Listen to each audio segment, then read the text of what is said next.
Kalau ngomongin menuntut, tergantung tergantung. Makanya tadi ada pembahasan bahwa hak vetonya itu kembali ke kontrak gitu. Karena kan memang bukan kesalahan dari dia juga, kesalahan dariku juga waktu itu kontrak aku nggak tahu standarnya itu kayak apa gitu. Iya, balik lagi sebenarnya itu kembali ke pengalaman ya. Pengalaman setelah dapat pengalaman yang pahit, kemudian ada belajar gitu. Setelah belajar kemudian bertemu dengan orang-orang yang kompeten, lebih tahu bisnis musiknya seperti apa. Setelah itu dikaji, setelah kajian itu baru berpikir ulang gimana caranya next stepnya bisa mencari solusi terbaik, bukan hanya buat aku aja gitu, tapi untuk musisi-musisi yang memang mementingkan hak-hak dan kewajibannya mereka gitu. Kalau untuk diri sendiri kayaknya udah lebih dari cukup. Cita tahu bahwa kesalahannya itu bukan hanya dari labelnya, tapi juga dari Cita sendiri. Yang saat itu tahun 2014, Cita belum mengerti bisnis musik industri itu kayak apa. Jadi main tanda tangan aja tuh gitu. Jadi pesan untuk teman-teman musisi yang memang, makanya sekarang banyak banget musisi indie kan, karena mereka mungkin ada isu, ada trust issue segala macam gitu, takut kalau masuk label besar, takut hak-haknya tidak terrealisasikan gitu. Jadi Cita mikirnya sekarang tuh lebih banyak ngumpulin musisi-musisi yang memang haknya itu harus diberikan langsung kepada musisinya langsung. Makanya hari ini tuh di acara Netizen Show ini salah satu kesempatan besar buat Cita bisa langsung berkomunikasi dengan bapak-bapak atau orang-orang yang lebih kompeten di sana gitu. Jadi Cita bisa bertanya langsung, ini gimana sih solusinya? Kalau meninggalkan dunia panggung enggak.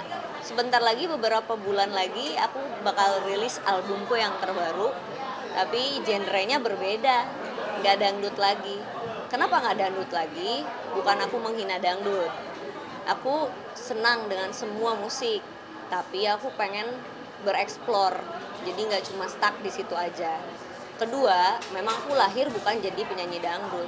Aku bukan lahir di dunia pantura, terus nyanyi di panggung-panggung. Aku lahir memang dari awal dari lagu-lagu jazz, pop gitu. Terus kemudian aku mencoba mencari jati diri aku. Proses pencarian jati diri aku itu gak gampang gitu, setahun, 2 tahun, 3 tahun, dan itu melewati proses yang cukup luar biasa.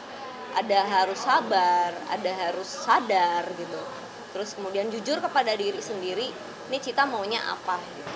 Nah kemudian carilah formulanya ini udah terjadi dan udah siap dirilis. Nanti aku panggil teman-teman deh. Yang pertama, fokusku sebagai ibu rumah tangga. Terus yang kedua, aku sekarang mencoba untuk membuat rumah musik yang isinya musisi-musisi yang mungkin ada salah satu keresahan yang sama aku gitu. Dan kita berdiskusi banyak bagaimana caranya supaya musisi-musisi ini juga sejahtera. Berbeda memang sebenarnya bisnis musik itu agak ngejelimet karena subnya itu banyak gitu. Jadi kalau untuk musisi yang pengen bener-bener terjun banget, ya jangan manja, harus belajar. Fokus keluarga sebetulnya gini, karena dari dulu pemberitaan tentang suami saya itu berita-berita yang bohong. Kenapa saya bilang bohong? Karena datanya saya pegang gitu. Kenapa tidak ada klarifikasi dari suami saya? Karena suami saya orangnya sangat-sangat menjaga. Dia nggak mau menjelekan orang lain gitu. Jadi fokus saya itu sebenarnya untuk menjadi ibu yang baik untuk anaknya suami saya yang sekarang menjadi anak saya juga. Kebetulan mentalnya agak sedikit terkena karena memang banyaknya berita-berita bohong dan buruk yang diberitakan di stasiun TV ataupun media online gitu. Jadi saya sebagai ibu yang sekarang menjadi ibu sambungnya, saya harus punya tanggung jawab besar untuk menjaga anak. Kalau untuk kerudung sendiri, menurut saya sebagai perempuan semakin kita dewasa, kita harus semakin menjaga apa ya, dari segi perbuatan, sikap, sama menutup diri aja sih. Saya tuh bertemu suami saya tuh bukan yang langsung ketemu terus menikah ya. Kita benar-benar berteman dulu gitu. Tahu ceritanya beliau dengan mantan-mantannya, beliau dengan orang-orang yang ya di berita-berita itulah gitu kan. Saya tahu persis bagaimana itu gitu. Dan saya tahu persis itu berita bohong. Itu berita palsu, dan karena suami saya tidak memberikan hak jawabnya, lalu kemudian itu menjadi gunung es yang semakin besar gitu. Tapi ada side effect ke anaknya, yaitu anak saya juga sekarang gitu. Jadi saya perlu banyak waktu untuk mengembalikan mentalnya kembali gitu. Jadi untuk teman-teman media pun atau siapapun itu, coba untuk mulai belajar mencerna berita.